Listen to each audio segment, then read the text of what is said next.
একটু একটা অ্যাক্সিডেন্ট একটা পেশেন্ট এখানে এসেছে, কি হয়েছিল? আজকে সোয়া 5টার দিকে কলাচড়া হসপিটালে একটা পেশেন্টকে নিয়ে এসেছে।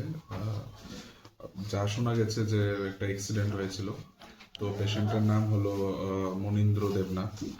তো ওনাকে যখন নিয়ে এসেছে, ওনাকে দেখা গেল যে উনি কোনো সাইন অফ লাইফ ছিল না ওনার।